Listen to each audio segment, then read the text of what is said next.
Gate लगा दे, gate लगा दे।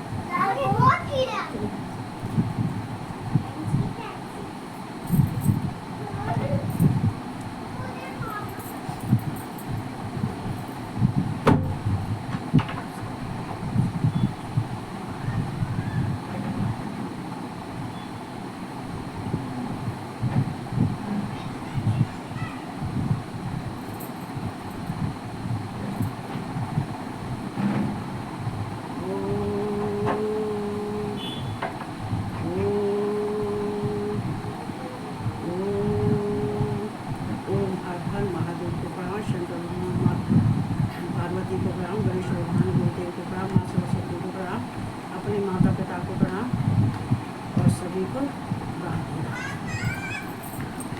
तो चलते हैं अपन भगवान शिव के धाम।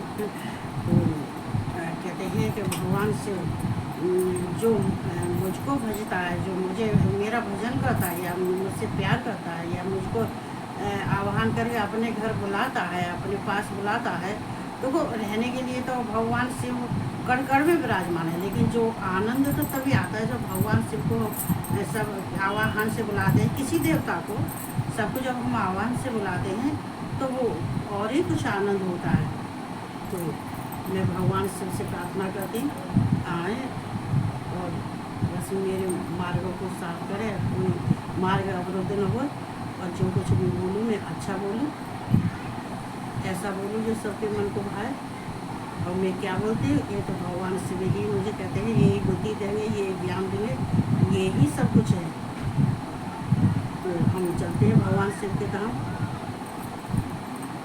कर्पूरे गौरम करुणावतारम संसार सारम भुजगेन्द्रहारम सदा वसंतम हृदयारविंदे भवं भवानी सहतं नमामि, भवं भवानी सहतं नमामि।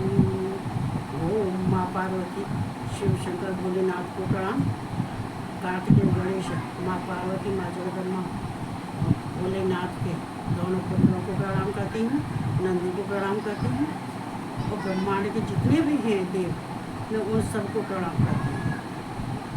तो मैं आओ, मैं सुना रही, जैसा कुछ हो उसको सब स्वीकार करना। तो चलते हैं। तो कहते हैं ये सावन का महीना, इसको सावन के महीना को बहुत श्रेष्ठ माना गया है। देखो क्यों श्रेष्ठ माना गया है सावन के महीने में, कि हम लोग ये कावड़ वाले जाते हैं सावन के महीने में। क्यों जाते हैं? एक कावड़ लेने क्यों जाते हैं? ये भगवान शिव के मस्तक पर क्यों जल चढ़ाते हैं?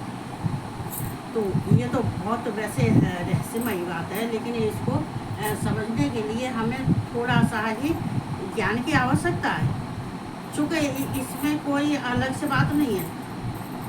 जब समुद्र मंथन हुआ था तो समुद्र मंथन में तो सारे ही रत्न सारी चीज़ें मिली थी, रत्न निकले, घोड़े निकले और सारे विष भी निकला इसमें। तो ये विष जब भगवान शिव ने संसार के कल्याण के लिए, देवताओं के हित के लिए वो विष जब पी लिया था, तो उस विष पीने से उनके अंदर एकदम अग्नि की तरह से उनके शरीर में ऐसा हो गया, शरीर जल रहा है अग्नि की वजह से, गर्मी हो गई उनको। तो देखो ये नर्मदा पे भी है, देखो ये नर्मदा का भी दिया है यहाँ पे। कहते हैं कि ये नर्मदा क्यों प्रकट हुई थी? नर्मदा भी इसलिए प्रकट हुई थी क्योंकि भगवान शिव वहाँ तपस्या कर रहे थे नर्मदा के किनारे पर। तपस्या करते उनको मूर्छित हो गई एकदम। उनको इतनी गर्मी और इतनी उनके अग्नि जो है प्रज्वलित हो गई उनके अंदर, कि इतनी गर्मी हो गई कि वो उनको सहन नहीं हुई, तब बेहोश हो गए। लेकिन तब उनको क्या जरूरत थी? तो पानी की जरूरत थी। पानी, माँ जगदम्बा ने कही मैं पानी कहाँ से लाऊं, यहाँ तो कहीं पानी नहीं है। और भोलेनाथ तो मूर्छित हो गए जो है, अब क्या करूँ कहाँ जाऊँ? तब नर्मदा प्रकट हुई थी। कहते हैं कि भगवान के शिव के जो पसीना गिर रहा था उससे माँ नर्मदा प्रकट हुई, नर्मदा, तब उनका जलाभिषेक किया था। वो यहाँ जब उनको जहर से जब विष पिया था तो उनके अंदर इतनी अग्नि तत्व हो गया कि बहुत परेशानी हो गई, पिछले तो होने लगे थे। तो सबने कहा कि देखो तरह तरह की जो गंगाएं, नदियाँ हैं, समुद्र, सबका जल लेके आओ, नर्मदाएं, त्रिवेणी, जिस सबका जल लेके आओ। 7 गंगाओं का जल लाए थे और 7 गंगाओं का जल भगवान शिव के ऊपर चढ़ाया था, मस्तक पर चढ़ाया। तो वो हम अभिषेक करते तो क्या कहा, हमने बहुतों को देखा है, कईयों को देखा, बहुतों को देखा है हमने कि जब अभिषेक करते हैं तो उनकी श्रृंगी नीचे चलती है, लिंग पैर नीचे चलती है उनकी श्रृंगी, लेकिन श्रृंगी नीचे नहीं चलनी चाहिए। उनके सिर पर पानी, श्रृंगी की धार उनके मस्तक पर होना चाहिए, चूँकि उनको उनके ऊपर जो जल चढ़ाता है, जो कहते हैं ईशान, ईशान, तो कहते उनके ऊपर अगर कोई जल चढ़ाता है तो उनको ठंडक मिलती है, शीतलता मिलती है उन्हें, शांतियता, शांतियता, शांति, शांतियता, तो ये भगवान शिव को मिलती है। तो इसलिए उनके ऊपर तब जलाभिषेक, जब से जलाभिषेक शुरू हुआ है। और लेकिन तब वो ये क्या है, ये ग्रंथ क्या है, इस ग्रंथ क्या है, इस ग्रंथ में यही तो दिया गया है कि पूर्व में क्या हुआ था, मध्य में क्या हुआ था, सृष्टि की रचना से पहले क्या हुआ था, सृष्टि की रचना हुई तब क्या हुआ था, वो अंत में क्या होने वाला है। तो इसमें ये भी तो सब लिखा है। तो भगवान शिव को जल पहले, सबसे पहले किसने चढ़ाया, कहते हैं जलाभिषेक हुआ, लेकिन जलाभिषेक किसने किया, ये जलाभिषेक परशुराम ने किया। भगवान के सिर पर जो जलाभिषेक हुआ था वो परशुराम नदियों का जल लेके आए थे, गंगा का जल लेके आए थे। और नदियों और गंगा का जल नहीं, जो हमारे गाजियाबाद में जो है वो है ब्रजघाट और ये गढ़मुक्तेश्वर। गढ़मुक्तेश्वर क्यों प्रसिद्ध है, तो वो गढ़मुक्तेश्वर में हालांकि जल हरिद्वार पे जा रहा है, जल तो हरिद्वार का ही जा रहा है, क्योंकि ये गंगोत्री से होते हुए बहते ये तो सब जगह जा रहा है। लेकिन गढ़मुक्ते परशुराम कहाँ से जल लेके आए थे, ये जल लाए थे गढ़मुक्तेश्वर से। तो भगवान के सिर पे जब जलाभिषेक सब देवताओं ने किया था, उसके बाद में जो अभिषेक मंत्रों से रुद्धि से जो किया था वो परशुराम ने किया था, और जल गढ़मुक्तेश्वर से लेके गए थे। लेकिन उसको अब तो हरिद्वार जैसा बना दिया है ब्रजघाट पर, गढ़मुक्तेश्वर पर, ब्रजघाट पर, वो तो हरिद्वार जैसा बना दिया है, तो उसको छोटी गंगा कहते हैं। लेकिन वो मान्यता बहुत है। तो गढ़मुक्तेश्वर जब परशुराम ने उनके ऊपर अभिषेक किया था, चूँकि भगवान को जल अति प्रिय है, बहुत सुंदर, क्योंकि भगवान बहुत सुंदर है। और ये कपूर के समान उज्जवल भी है, लेकिन कंठ जरूर नीला पड़ गया है उनका, कंठ और चेहरा नीला पड़ गया है, इसलिए वो नीलकंठ कहलाते हैं और नीलकंठ पे विराजमान हैं। लेकिन वो बहुत सुंदर हैं और अपने में और किसी से उनके अंदर कोई न राग द्वेष और न किसी को कहते नहीं है कि माता पिता के लिए जब बच्चा 4 होते हैं तो उनकी 4 आत्मा होती हैं, 4 होती है। लेकिन उन माता पिता जो हमारे भगवान शिव पिता हैं और हमारी जगत माता हैं, उनके लिए सब सृष्टि बराबर है, क्योंकि उन्होंने जब सबको पृथ्वी पर भेजा है तो क्रोध में तो नहीं भेजा, उन्होंने सब सृष्टि की रचना की थी तो सब संसार में आए हुए थे। लेकिन अब वो अपना अपना कर्म कहते हैं, अपने अपने कर्मों से ये क्या करते हैं, कहाँ पहुँचते हैं। चूँकि ये अभी इस बात को तो उपमन्यु भी श्री कृष्ण से कहते हैं, श्री कृष्ण भी पूछ रहे हैं इस बात को। तो मैं बता दूँ, और ये कावड़ जो जल लेके आते हैं कावड़िया, तो सावन के महीने में क्यों लेके आते हैं? सावन के महीने में एक इतना बड़ा महत्व होता है, इतना बड़ा महत्व होता है कि सावन का महीना भगवान शिव को अत्यंत प्रिय है। कहते हैं कि भगवान शिव जो सावन के महीने में मेरी उपासना करता है, तो सावन के महीने में मुझे भाव से भजता है, प्यार से भजता है, तो मैं उसे जो फल मांगता है मैं वही फल उसको देता हूँ। तो ये कांवड़िया जल लेके आते हैं, जब गंगा से जल लेके आते हैं, चाहे गढ़मुक्ति से लाएँ, चाहे हरिद्वार से लाएँ, चाहे कहाँ से कहीं भी से लाते हैं। गंगाएँ बहुत है, उनके घाट बहुत है, नाम अलग अलग है, नाम अलग अलग हैं, घाट भी अलग अलग हैं। तो ये जल लाते हैं, लेकिन कावड़ भी साधना बहुत मुश्किल का काम है। जो कावड़ जो हर एक कोई नहीं साध लेता है। कावड़ शुद्ध और पवित्र, और उनका खाना भी शुद्ध पवित्र, और उनकी वाणी भी शुद्ध पवित्र। कहते हैं ये वाणी का बहुत महत्व होता है। भगवान शिव कहते हैं कि सबसे श्रेष्ठ वाणी है, क्योंकि सुबह उठ के जो अपनी वाणी से अच्छा बोलता है उसका पूरे दिन अच्छा जाता है, उसके सारे कार्य बनते हैं वाणी से। कहते हैं सवेरे उठ के हम वाणी को तो यूज करते हैं सुबह सुबह उठ के, और जो सुबह सुबह उठ के जो कार्य करता है तो वो उसका कार्य श्रेष्ठ माना जाता है। सुबह उठ के, ये नहीं है सुबह उठ गए और मोबाइल हाथ में ले लिया या कंगा हाथ में ले लिया कि शीशा की तरफ तो सुबह उठ के वैसे भी नहीं जाना चाहिए। दर्पण नहीं देखना चाहिए कभी, उठने के बाद में दर्पण कभी नहीं देखना चाहिए तुरंत। जैसे कि उठ के गए और जाके ना मुँह धोया ना हाथ धोया, शीशा देख लिया।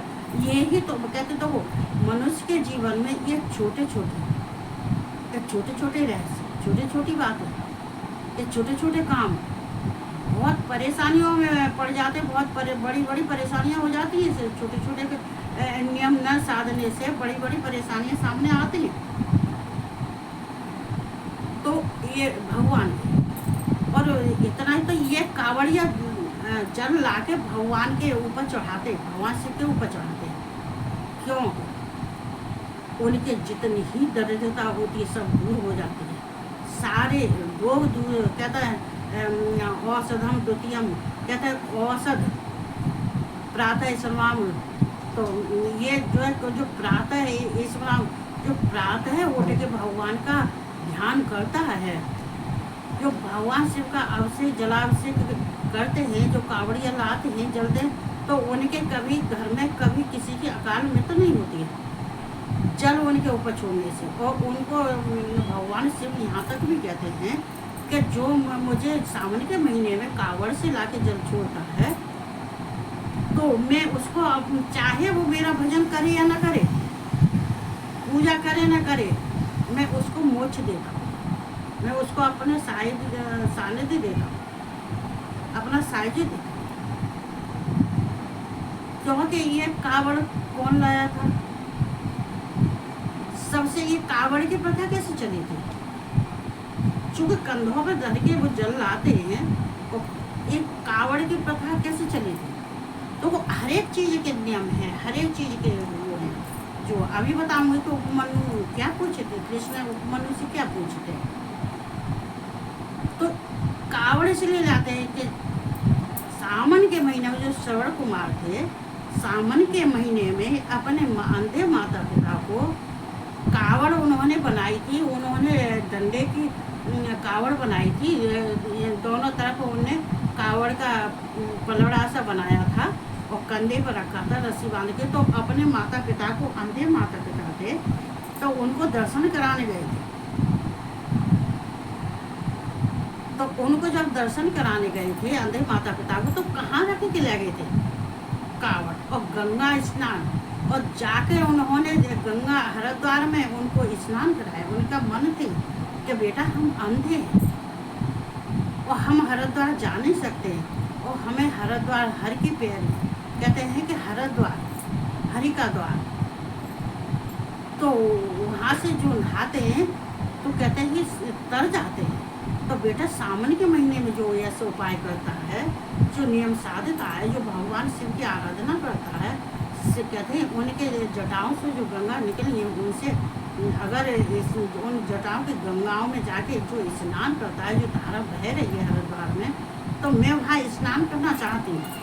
तो जब स्नान कराने लगे थे माता पिता को, तो उन्हें स्नान तो कराया ही थे, स्नान तो करा दिया और तीर्थ भी कराए थे। तीर्थ करा के फिर लौट रहे थे। तो लौटते में उन्हें दोनों पर, एक में अपने पिता को बैठा रहा, एक में अपने माता को बैठा रहा, और बैठाने वाले कंधे में रख के ले जा रहे। देखो अभी मैंने देखा है, अभी मैं यूट्यूब पर देखती हूँ, फेसबुक पर देखती हूँ, अभी देखो कितने अच्छे हैं, कितने बढ़िया आदमी हैं जो अपने माता पिता को कहते कंधे पर बैठा, कंधे पर कावड़ बना के और उस पर बैठा के और अपने माता पिता को नहवाने ले जा रहे। बेचारे झुके जाते हैं वो वजन की वजह से। कहते हैं माता पिता से बढ़कर कोई नहीं। जो माता पिता जो हमें जन्म देते हैं और जो पिता हमें पालते हैं, जैसे कि भगवान शिव और माँ पार्वती, तो ये माता पिता की जगह कोई नहीं ले सकता है। ये माता पिता का स्थान कोई नहीं ले सकता है। तो कुछ सबके स्थान अलग अलग है, पत्नी का स्थान अलग है, बच्चों का स्थान अलग है, और सबके हक अलग अलग है, और सबके रिश्ते अलग अलग हैं। जैसा जो रिश्ता होता है उसको उसी तरह से हम मनाते हैं, उन्हीं तरह से हम मानते हैं, उन्हीं के कहते हैं कि हम अपनी जो परंपराओं पर चलते हैं। जैसी परंपरा चली आई है कि पत्नी के रिश्ते शुद्ध और पवित्र होते हैं, वैसे ही बाप बेटे के भी शुद्ध पवित्र होते हैं, वैसे ही बाप बेटी के शुद्ध पवित्र होते हैं। तो इन शुद्धता में जब अशुद्धता घुस जाती है, जब रिश्ते बिगड़ जाते हैं, जब उनके रिश्ते में उसमें अब मैं क्या कह सकती हूँ, जो कुछ भी सब कुछ गंदापन होता है, तो वो रिश्ते की महिमा खत्म और धर्म वहाँ से चला जाता है, अधर्म उस घर में आ जाता है और उस घर का नाश हो जाता। कोई नहीं रोक सकता उस घर के नाश को। तो इतना महत्व होता, तब से ये कावड़ की प्रथा चली आ रही है कि अपने भी कावड़ तो लेके आओ। और उनके कावड़ में उनके जल भी रखा था माता पिता की गोदी में, भगवान शिव पे चढ़ाने के लिए, लेकिन वो शिव पे फिर नहीं चढ़ा पाए थे।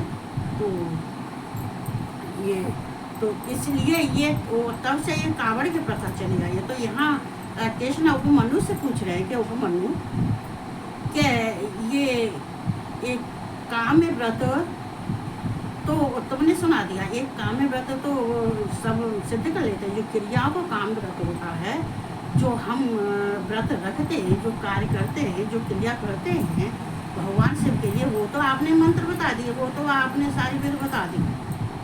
लेकिन ये लिंग भगवान कहते हैं शिव लिंग स्वरूप है, तो ये लिंग कैसे प्रतिष्ठित है और ये लिंग कैसे प्रतिष्ठित है, और संसार इसको कैसे इनको धारण करे रहते हैं, कैसे संसार को ये धारण करे रहते हैं, कैसे संसार वाले इनको पूजते हैं, और ये लिंग क्या है, लिंग किसको लिंग कहते हैं, ये लिंग की परिभाषा क्या है, और लिंगी क्या है, लिंग क्या है और लिंगी क्या है, और इसकी पूजा कैसे करनी चाहिए।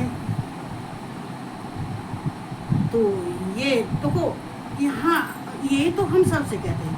अगर हमसे कुछ नहीं आता है, जब भगवान कृष्ण उपमन्यु से पूछ सकते हैं, जब सनत कुमार से और पाराशर व्यास जी पूछ सकते हैं, और व्यास जी भगवान शिव से पूछ सकते हैं, तो ये तो प्रथा चली आ रही है। ये तो देवताओं में भी, देवता भी सबसे पूछते हैं। जो भगवान विष्णु ने देवताओं के लिए जो उन्होंने शिवलिंग दिए थे, तो उन्होंने जिस देवताओं ने, चूँकि ये उनका प्रण था, उन्होंने विश्वकर्मा से बनवा के शिवलिंग बनवाए थे भगवान विष्णु ने। चूँकि उन्होंने जो कुछ भी मिला, अभी मैं इसके आगे मैं बताती हूँ कि अब क्यों करवाया था। देखो भगवान विष्णु और इन देवताओं को पता ऐसे ही नहीं मिला, इन्होंने शिवलिंग जैसे किसी ने सोने के भगवान विष्णु ने जब विश्वकर्मा को बुलाया था, तो जिसने जैसा किसी ने, जितने देवता थे, इंद्र थे, देवता थे, जितने थे असुर थे, जो कुछ भी थे, जिन्होंने लिया, किसी ने लाल रंग का लिया, किसी ने पीले रंग का लिया, किसी ने काले रंग का बनवाया, किसी ने सफ़ेद रंग का बनवाया, किसी ने स्फटिक के रंग का बनवाया, किसी ने सोने का बनवाया, किसी ने चांदी का बनवाया, किसी ने लोहे का बनवाया। जिसने जैसा बनवाया, भगवान विष्णु ने सबकी तमन्ना पूरी करने के लिए विश्वकर्मा को बुला के और सबको शिवलिंग बनवाए थे उन्होंने। और शिवलिंग बनवा के सारे देवताओं को, सारे असुरों को भगवान शिव विष्णु ने बांटा, जिसको जैसा चाहिए। तो यहाँ कृष्ण इस बात को पूछ रहे हैं। अब कृष्ण कौन है? ब्रह्म। अभी गीता सुनाऊंगी मैं, तो भगवान, लेकिन ये सब ओमकार है। ओम ये वाचक,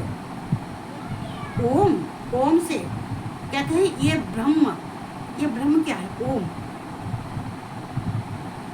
ये एक अक्षर का ओम, यही ब्रह्म है, यही अविनाशी है। इनको ओमकार कहते हैं, वाच, इनको वाच। तो वाच्य और वाचक, ओमकार वाचक बोलते हैं उसको। तो यहाँ तो कह रहे कि ये लिंग किसको कहते हैं, ये लिंग कैसा होता है, इस लिंग की पूजा कैसे होती है, और लिंगी कौन होती है, लिंगी किसको कहते हैं, कैसे लिंगी कैसे होती है। तो यहाँ ये सब पूछ रहे हैं। ये तो आपको कहते हैं कृष्ण भगवान उपमन्यु से पूछ रहे हैं। तो उपमन्यु कह रहे हैं कि देखो कृष्ण, जो तुम पूछ रहे हो, मैं तुमको जो पूछोगे मैं तुम्हें बताऊंगा। पूछ रहे हो तो मैं तुम्हारे प्रश्नों का उत्तर मैं देता हूँ। तो यहाँ उपमन्यु कह रहे हैं कि देखो, यहाँ जो ब्रह्मा विष्णु भगवान शिव लिंग, ये भगवान शिव का लिंग ये दो प्रकार का है।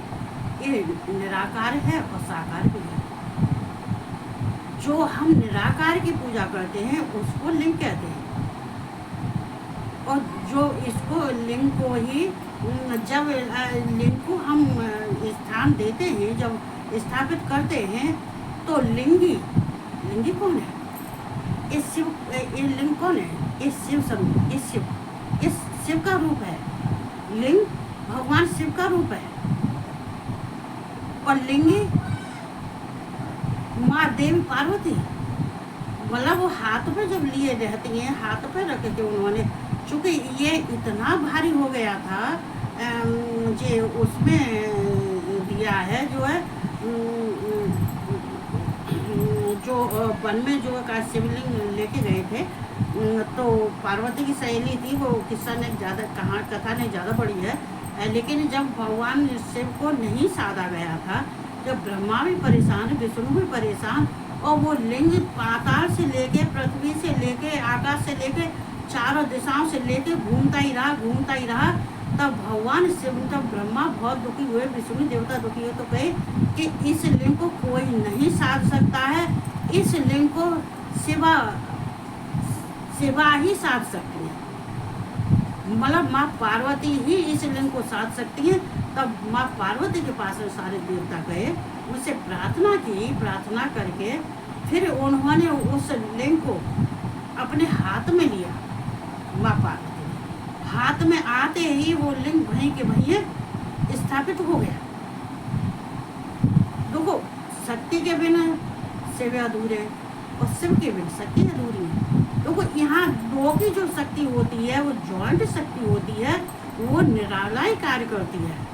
कहते हैं कि एक का भाग चमकता है तो एक का भाग्य में दरिद्रता है, तो एक के में क्या कहते हैं, भगवान की कृपा है।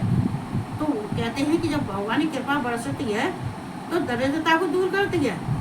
तो उस शक्ति, भगवान की जो शक्ति होती है, पूजा करते करते जो शक्ति होती है, तो कहते हैं कि दरिद्रता, अज्ञानता दूर करती है। जिसके अंदर अंधकार भरा हुआ है, अंधकार से उसकी आंखों की रोशनी अंधकार में ही रह रही है, तो कहते हैं प्रकाश लाने के लिए एक शक्ति होती है, वो ही प्रकाश देती है। तो भगवान शिव भी बिना पार्वती के कोई कार्य नहीं करते।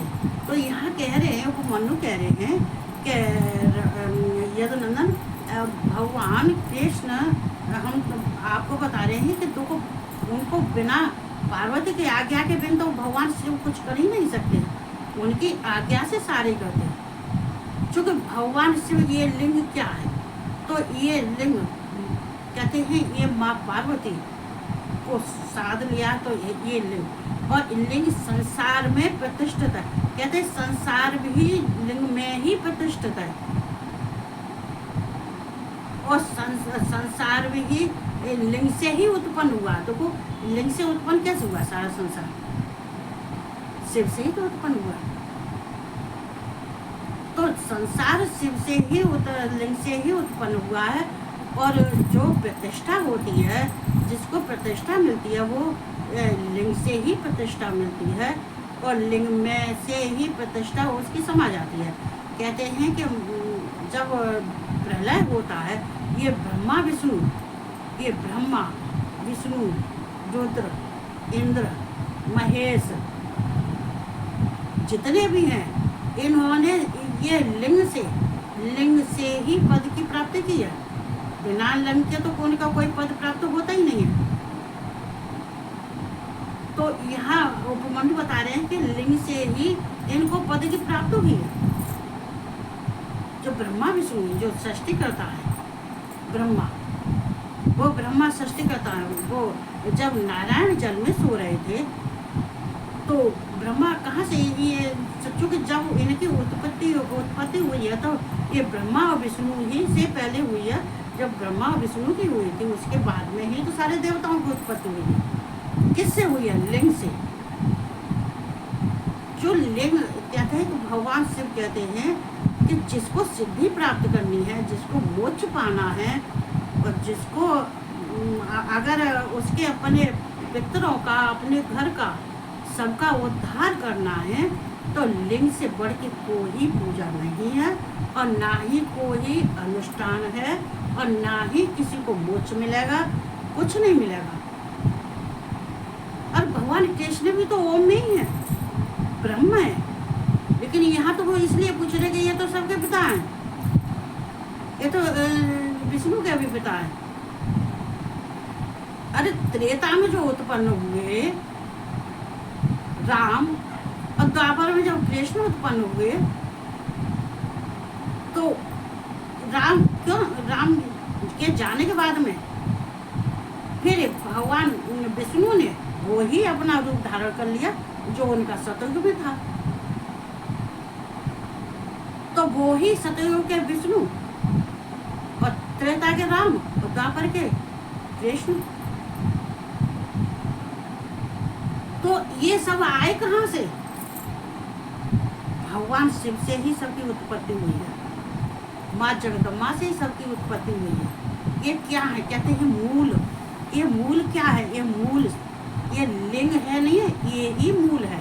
ये लिंग भगवान उपमन्यु कृष्ण से कह रहे हैं, ये लिंग सब, ये ही लिंग सृष्टि का रचयिता, पालनहार करता, और क्या कहते देवता को उत्पन्न करना, ये सब ये लिंग से मनुष्य को उत्पन्न करना, ये सब लिंग से ही प्रकट हुआ है। जो सृष्टि की रचना हुई है, जो 14 भुवनों की और 3 लोकों की जो रचना हुई है, वो भगवान शिव से ही हुई है, इस लिंग से ही हुई है, और इसी में, इससे ही सृष्टि की रचना हुई, और इसी में सब समा जाते हैं, इसमें लिंग में ही समा जाते हैं, और लिंग से ही सब उत्पन्न हुए हैं, और लिंग में ही समा जाते हैं। क्योंकि ये जगत लिंग से ही है, और लिंग ही प्रतिष्ठित है, और प्रतिष्ठा ही हम सबके लिए है।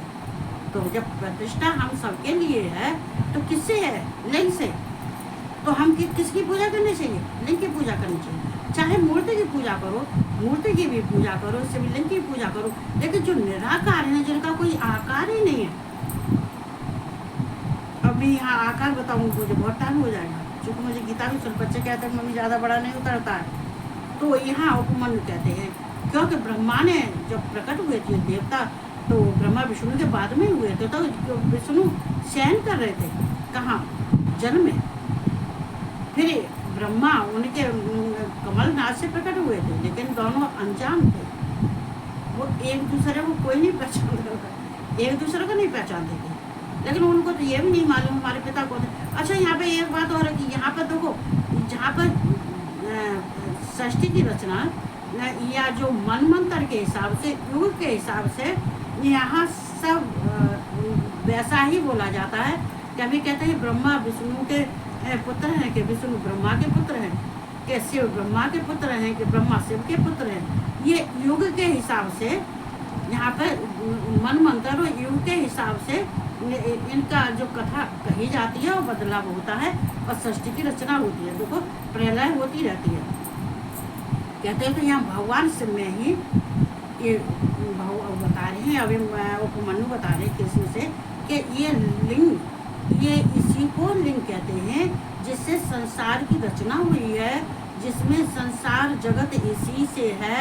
और भगवान जहाँ, और यहाँ तक देखो, ये देवताओं के लिए नहीं है लिंग पूजन, ये मनुष्य के लिए नहीं है लिंग पूजन, ये संसार वालों के लिए नहीं है लिंग पूजन। ये तो भगवान स्वयं ने विश्वेश्वर कहते हैं, विश्वेश्वर लिंग। तो भगवान शिव ने भी विश्वेश्वर लिंग की प्रार्थना आराधना का तो लिंग स्थापित किया था, उन्होंने स्थापना की थी विश्वेश्वर लिंग की, उन्होंने भी पूजा की थी। भगवान एक विश्वेश्वर, देखो काशी में विश्वेश्वर लिंग, वो काशी के मध्य में, वो काशी के मध्य में वो इसको जो है इसको सुनाया था। ये शायद उसमें है, रुद्र संहिता में है, या कोट रुद्र संहिता में। ये जो है बहुत आगे सुना चुकी, 3-4 महीना पहले सुनाया था इसको। लेकिन ये काशी के बीच में, मध्य में विश्वेश्वर लिंग। देखो काशी कोई जाके देखो तो देखेंगे तो बीच में विश्वेश्वर लिंग है, काशी के बीच में विश्वेश्वर लिंग। तो भगवान शिव ने खुद विश्वेश्वर लिंग की स्थापना की थी, और भगवान शिव ने विश्वेश्वर लिंग की पूजा की थी, जप किया था। तो हम तो ये काम बात है, तो हम कौन होते हैं? तो हम सबको संसार, तो संसार ही शिव से है, शिव ही संसार, कहते हैं शिव ही संसार को अपने अंदर बसाए रहते हैं। जो भव हैं, तो ये भव जो देवियाँ हैं वो सब भगवान शिव में ही प्रकट है। और वो ही सूर्य, चंद्रमा, ब्रह्मा, विष्णु, रुद्र, महेश, ये अग्नि, वाय और जितने हैं देव हैं, तो कहाँ से उन्हें उत्पत्ति हुई है, कहाँ से उत्पन्न हुए हैं? भगवान शिव से। ये मूल है। कहते हैं हम जड़ को नहीं पकड़ते, हम मूल को पकड़ते हैं, जो मूल है जड़ को पकड़ते हैं। तो टोलक को हम कभी नहीं पकड़ते, टोलक को पकड़ोगे नीचे गिर जाओगे।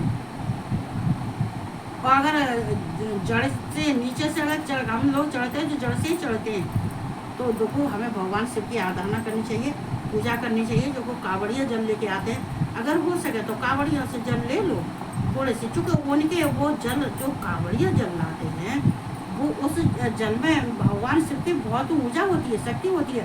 कावड़ियों के संग संग चलते हैं, उन पर कृपा बरसाते हैं कावड़िया। तो भगवान शिव को कावड़िया बहुत पसंद है। क्यों?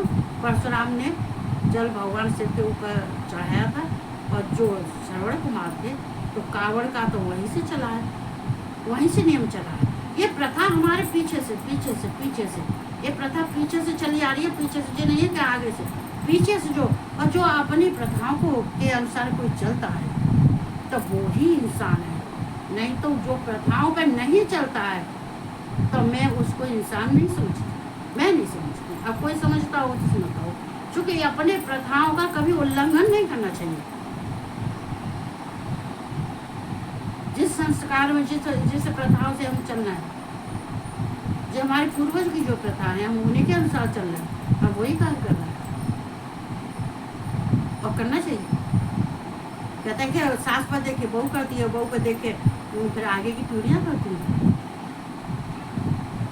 तो एक ने एक सास को जरूर होती है। तो जब हम घर में सीखते हैं तो हम करते हैं। तो हमें भगवान ही शरण में चलना चाहिए, और सावन के महीने में बहुत श्रेष्ठ होता है, भगवान शिव को बहुत प्रिय होता है। कल प्रदोष है और कल प्रदोष को व्रत करना चाहिए, व्रत रखना चाहिए, भगवान की अच्छे से लिंग की पूजा। तो ये कृष्ण को तो उपमन्यु कह रहे हैं कि इसी को लिंग कहते हैं। अब इसकी जो आदि कथा है वो मैं कल सुनाऊंगी, आज तो बहुत बड़ा हो जाता है फिर। तो ये ही लिंग होता है जिसमें संसार समाया हुआ है, जिससे संसार को जिसके संसार की उत्पत्ति हुई है, जिससे संसार इसमें विलय हो जाता है और संसार है इससे ही संसार प्रकट होता है। और इसीलिए भगवान का स्वरूप, असली स्वरूप ये ही है। तो लिंग, इसलिए लिंग की पूजा करते हैं। लेकिन भगवान शिव कहते हैं लिंग की पूजा, क्योंकि ये पार्वती का इसमें तत्व ज्यादा है। भगवान शिव से पार्वती के तत्व ज्यादा है। क्यों ज्यादा? पार्वती की महिमा ज्यादा है। चूंकि हम जिसको साध सकते हैं, आजकल के पति या पत्नी, अब मैं तो खैर पति पत्नियां का रिश्ते में मुझे नहीं अच्छे लगते, नहीं मुझे पसंद लगते। क्योंकि आजकल के ना तो पति रहे ना पत्नी रहे, पत्नी को धोखा दे दे के भागते, धोखा दे दे के छल कर रहे, कपट कर रहे, झूठ बोल रहे, पत्नी के उनकी धज्जियाँ उड़ा रहे, तो वो पति कहने लायक नहीं है और ना ही वो पति है। ऐसे इंसानों को समझना चाहिए वो कार्मिक है, क्योंकि कार्मिक भगवान भेजते हैं। अब ये तो कथा बहुत लंबी हो जाएगी, तो इसीलिए भगवान के सामने के महीने में सब तन मन से और भगवान की शिव की पूजा करो और उनकी आराधना करनी चाहिए, जिससे कि हमारा ये जीवन, यह लोक और परलोक। अब उपमन्यु कहते हैं कृष्ण इन्हीं से यह लोक और परलोक, कहते हैं दोनों लोग, तीनों लोग सुधरते हैं, तीनों लोग हमें इन्हीं से ही मिलते हैं। तो हमें फिर हम क्यों दुविधा में पड़े, क्यों भ्रमित हो? हमें भी करना चाहिए। हमारे एक ही जन्म थोड़ा ही नहीं है, आगे होने वाला है। और पहले तो एक ही एक जो जन्म मिला है उसी तो उसको तो भोग लिया इंसान, उसमें ही इतने कष्ट आए जो भगवान को जिसने पकड़ लिया, जिसने संसार शिव को पकड़ लिया है, उसका कोई बाल बात ही नहीं बिगाड़ सकता।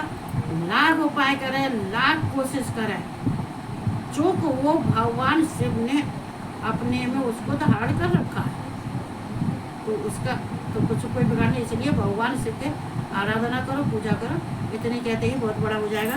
क्योंकि बत्ती से मेरे घर में कीड़े आने लगे, मुझे कीड़े से बहुत डर लगता है और घिन लगती है मुझे बहुत ज़्यादा है कि। तो बस मैं सबको राधे राधे कह रहे हैं और जय श्री कृष्णा कह रहे हैं और भगवान से बहुत बहुत प्रार्थना करती, धन्यवाद देती भगवान को, तुमने मुझे इस जगह पर बैठा दिया। मैं भी खुश और भगवान भी खुश और संसार वाले भी खुश और हम भी खुश और सब प्रसन्न रहो, सब खुश रहो। जैसे मुझे आशीर्वाद देते हैं कि खुश रहो, हंसती रहो, तुम्हें ऐसी हंसती रहो, तो मैं उनको भी दुआएं देती हूँ, वो भी जीवन में ऐसे ही हंसते रहे।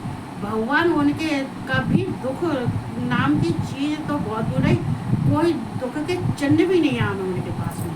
तो मैं सबको दुआएं देती हूँ। ये कहते मैं पानी को बंद कर रही हूँ, क्योंकि मेरे घर में कीड़े घुसे आए कर रहे हैं। तो सबको राधे राधे, सबको गुड नाइट।